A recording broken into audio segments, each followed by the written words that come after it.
Olá, bom dia, boa tarde, uma boa noite.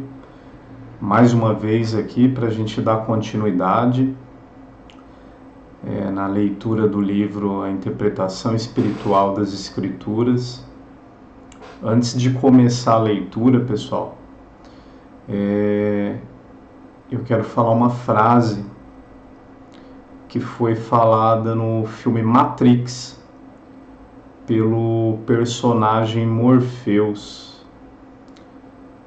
Há uma diferença muito grande entre saber o caminho e percorrer o caminho.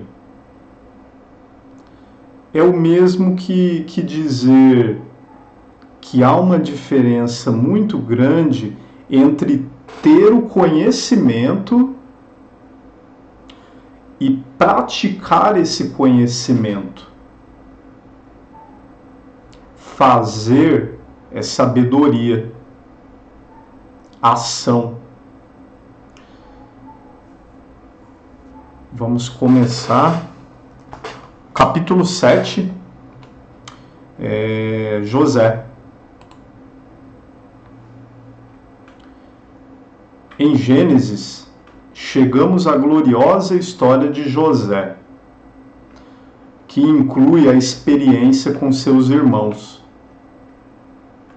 Para o nosso propósito, que é a interpretação espiritual, entendemos que José simboliza o estado de consciência, que é uma consciência em desenvolvimento ou desdobramento.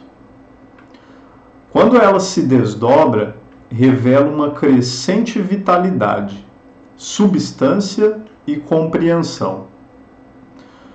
O dicionário bíblico de unidade metafísica diz a José: o Senhor deve aumentar. Ele deve aumentar progressivamente. Esse realmente é o desenvolvimento progressivo da consciência. Quando a história de José se desdobra, revela degraus progressivos de bem potencial para um estado realmente avançado de bem. E, finalmente, a consciência da vida e substância espiritual. José é o nosso próprio estado ideal de consciência espiritual, que é a parte de nós que é puro espírito. A personificação da substância espiritual e sabedoria. As várias fases do ser estabelecidas na consciência individual implica que existem outras qualidades em nossa consciência além dessa qualidade pura. E essas qualidades são representadas pelos irmãos de José e pela história com seu casaco de muitas cores.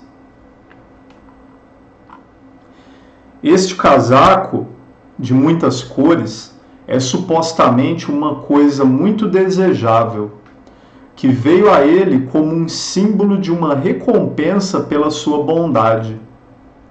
Eu interpretei de forma diferente.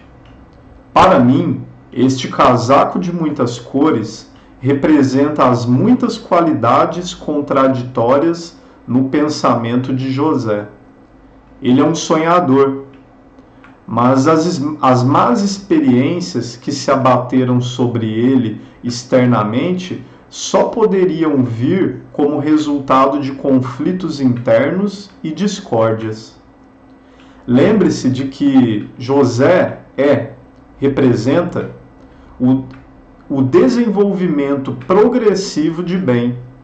Portanto, ele deve ter progredido a partir de algo menor até o estado de pureza manifestado mais tarde. Esses pensamentos conflitantes e contraditórios são igualmente externalizados subjetivamente como seus irmãos. nós lemos que José desce para o Egito. Você se lembra de que o Egito é um lugar de trevas, consciência sensorial, a mente mortal, a experiência material. Aqui está a prova de que, juntamente com as qualidades do sonhador, existem outras qualidades, exteriormente retratadas como seus irmãos. Rúben, instável como a água; Simeão e Levi, raiva e crueldade; Issacar, um forte jumento; Naphtali, uma gazela livre; Benjamim, um lobo dividindo os despojos. Toda descrição é feita por seu pai Jacó. Estas qualidades de pensamento na consciência humana parecem acabar com o bem em nós.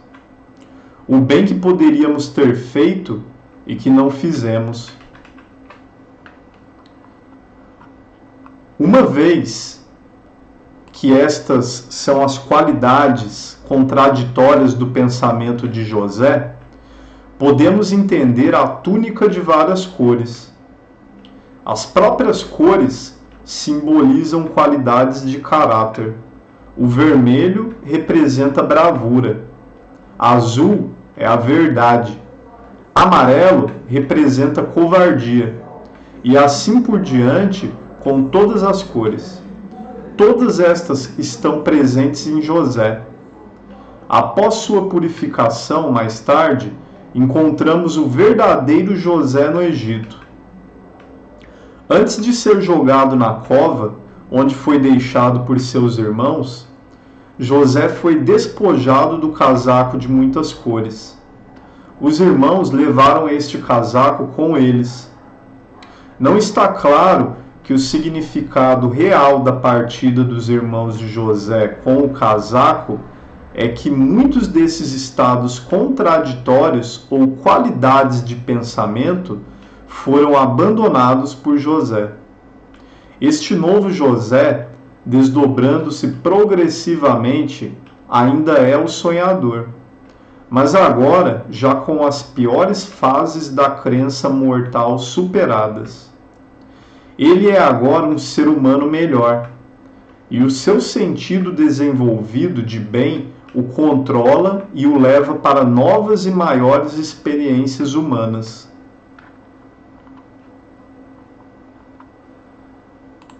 Os irmãos de José o odiavam.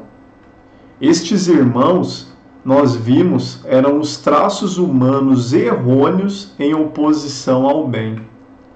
O bem em sua consciência é igualmente incompreendido e maltratado pelos erros do pensamento humano. E esses erros poderiam vendê-lo como escravo dos sentidos, se assim o permitíssemos. Isto pode trazer uma sensação de condenação, a menos que você se lembre de que nem o bem e nem o mal é pessoal. O fato de você se permitir errar não é algo para o qual você deva se condenar, como se você fosse responsável. Estes males são crenças universais, e se você lhes permitiu usá-lo, é uma oportunidade para correção, em vez de condenação. Quando você está iludido, reconheça algum traço errado que ainda precisa ser dissipado. Cada experiência do mal que se abate sobre você é a evidência de alguma crença que ainda não foi conscientemente jogada para fora do pensamento. Você, como José, é na maior parte do tempo puro, mas algumas vezes tentado em sua consciência por crença impura ou incorreta. Esses traços negativos, quando satisfeitos, irão colocá-lo em uma nova cova, entre aspas, ou mantê-lo como andarilho, no deserto e na escuridão egípcia. Por sermos condescendentes com tais traços, nós nos tornamos seus servos. No entanto, isso que representa o verdadeiro José para nós acabará por se impor em nossa consciência e nos libertar das crenças íntimas que nos aprisionam e nos mantêm escravos da limitação. Você pode acompanhar José, o estado puro de sua própria consciência, e vê-lo como, ao longo dos anos, atacado por seus irmãos, qualidades contraditórias dos pensamentos em você.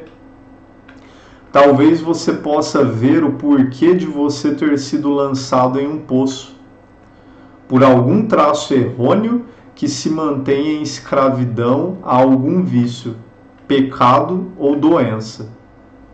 Agora você está pronto para o Salvador, o estado de consciência de cura, que é para salvá-lo e erguê-lo em completa liberdade e abundância espiritual. Assim não fostes, vós que me enviastes para cá, senão Deus. Gênesis capítulo 45, versículo 8. Essa ideia é revolucionária. Até agora você acreditou que seus maus pensamentos, traços e ações trouxeram-lhe o castigo, a escravidão e servidão ao sentido. Agora você viu que Deus foi antes de você a cada passo do caminho, a fim de tirá-lo e libertá-lo e torná-lo um redentor dos homens. Aqui no Egito, a experiência da escravidão e da prisão é feita para servir ao propósito de Deus. A partir do momento que você já não vê mal nas circunstâncias que o regem, você estará vendo e reconhecendo Deus como o fator que move a sua experiência, e somente o bem seguirá em sua vida.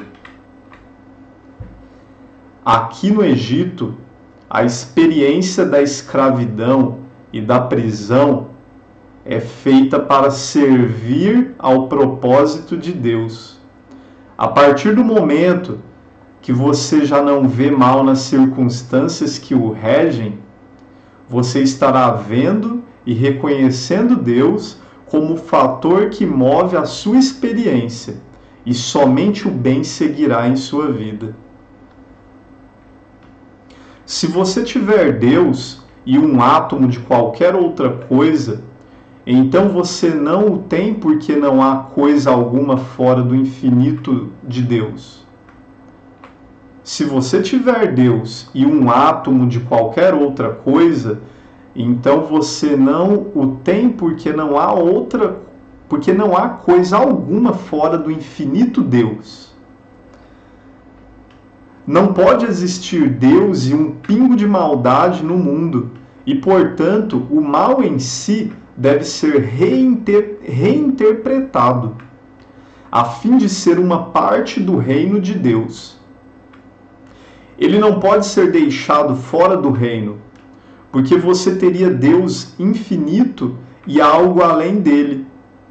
José reconheceu que não há nenhuma presença ou poder além de Deus, quando ele declarou: assim não fostes vós que me enviastes para cá, senão Deus.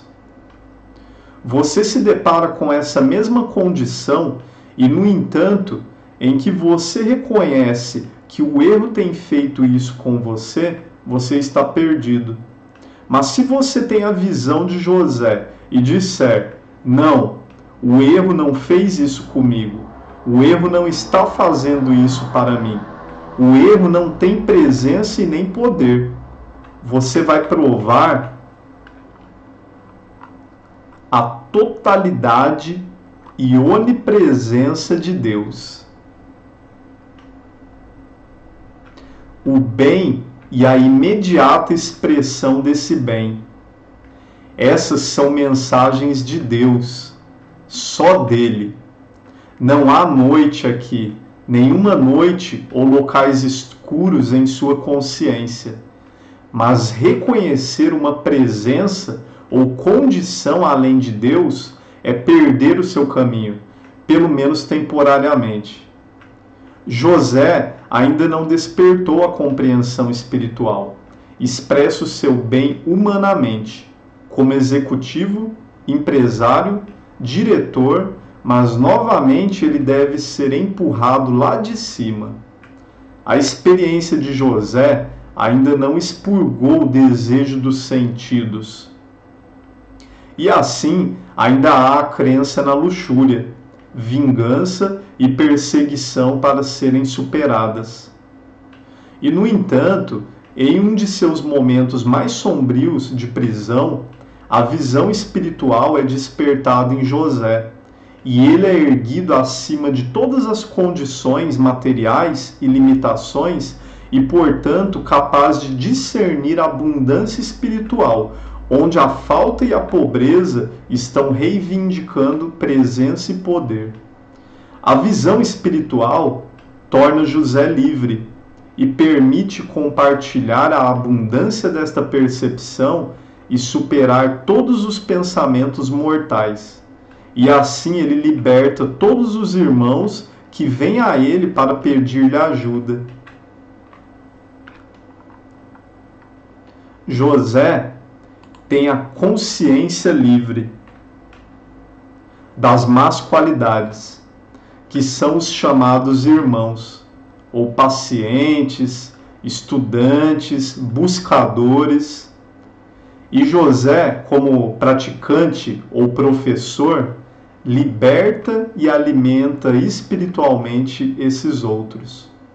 Agora, pois, não vos aflijais, nem vos atormenteis, por me terdes vendido para cá, pois foi Deus que me enviou antes de vós, para conservar-vos a vida. Portanto, não fostes vós que me enviastes aqui, mas Deus. Ele me promoveu a pai de Faraó, senhor de toda a sua casa e regente de toda a terra do Egito. Isso está no capítulo 45, versículos 5, de 5 a 8 de Gênesis. Você entenderá que esta passagem diz que a sua consciência espiritual o conduzirá através do processo de purificação.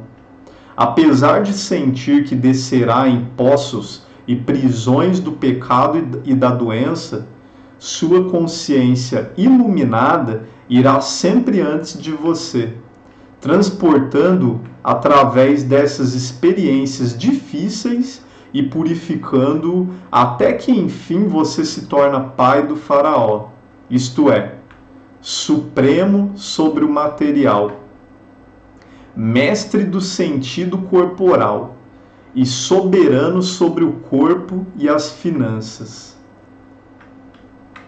Uma lei para si mesmo e senhor de toda a sua casa, ou seja, no controle completo de sua consciência e suas formações espirituais, e um governante em todo o Egito.